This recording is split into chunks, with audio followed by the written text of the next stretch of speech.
as I said, when I did the Dictaphone records and tried to master them. Oh, so like the powers that be said, well, you're right, Dictaphones kind of sound better than the studio. And I know why that is, because if you're in that middle thing where you're half lo-fi and half studio, it sounds middle. If you're all studio expensive, it sounds big, but that middle ground's bad. So I realized that the absolute crap quality, the unattended quality of the dictaphone as a medium made people kind of believe that there was no fronting to it. Sure. You know, no one's trying to clean anything up for you or anything like that. And that's a hole. It's funny that it went right in. Then the label tried to master those dictaphones and get them big and clean sounding, and it just sounded like someone's bad demos, honestly. It was the media, it was the dictaphone itself, and the... And was that for aesthetic reasons, or was it a product of your situation as well? No, it became first that, well, yeah, as an artist, I started thinking I can't work with many options. I'm too confused. So I have to get it down to 0 options, which I know is what Jack White went through. So it's a similar thing where you try to minimize your options so as to actually be able to get stuff out. And I knew for a while that Mute Song was interested in my songs, and I thought if I sit at a computer and try to make demos for people in any sort of multi-tracking, elaborate, processed way, I'll never finish it. It'll never come off my desktop. You know, I'll just be tinkering endlessly. I had been a producer, so I knew that. And so I thought I'll just bang them out on dictaphone.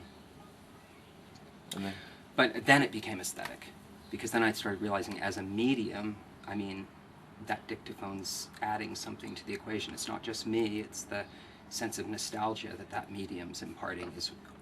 It has nothing to do with me, it's just the way it sounds. When you try to clean it up, I just sound like another singer-songwriter with some country songs. I mean, I've got a guitar style that I know attracts some attention, but besides that, it just sounded like somebody's demos. So the medium is the message, as they say in Art 101. It really captures the spirit. It captures the spirit, so I'm continuing with the instantaneous kind of... And it's instantaneous, it's all those things. I mean, that red light fever you get that Neil Young talks about doesn't exist on dictaphone, because you're just like, you know, there's no like setup, get everything right, okay, go. It's just... No pressure. No pressure. No pressure. And I really believe in that. I know that I'm an avid reader of music biographies. I know Neil Young, for example, just kept the recording red light on all the time because he felt like he couldn't deal with red light, like the on-off thing, so just keep it on.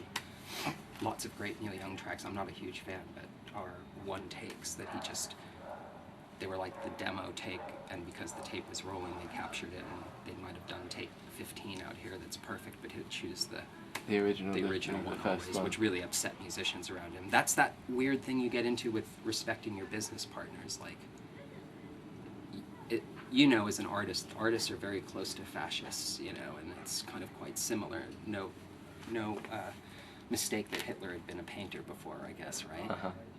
But maybe you have to be careful, especially in a baby stage like I'm at, to not just throw caution to the wind with people who are willing to work with you on things, which is easy for artists to do. You must know. Yeah, sure. You're a bit like, I've got my vision, I've got my world, and this is how it is, and, you know? Yeah.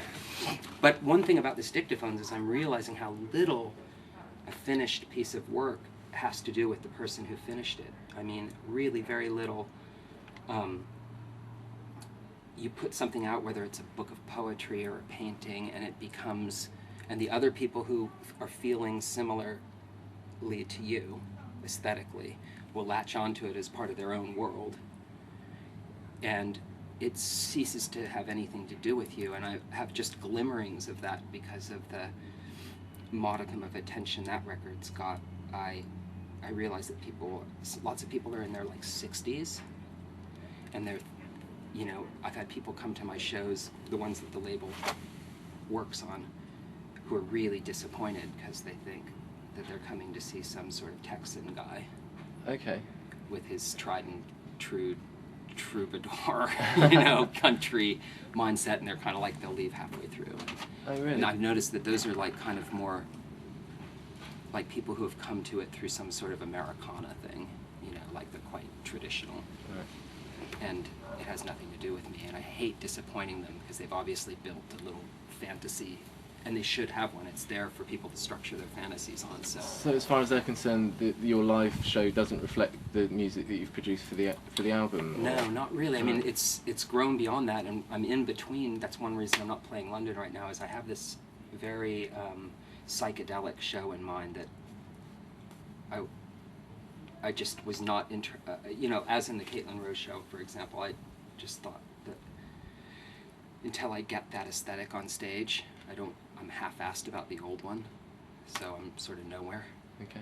Right now, and I don't know about you and your music, but the stage thing's the most important thing to me. I really love it, and I love getting it right when I rarely do. And I want it to have lots of swirling fountain sounds and buses and chickens on a yeah, you know, samples. And I want it to have like that, you know, the Mississippi drum machine, but attached to effects, which I've already got. Luckily, Mute Song, the publishing company I'm with, just bought me 1,000 pounds of equipment, and it's making that psychedelic show possible. But yeah, it has very little to do with the Dictaphone records.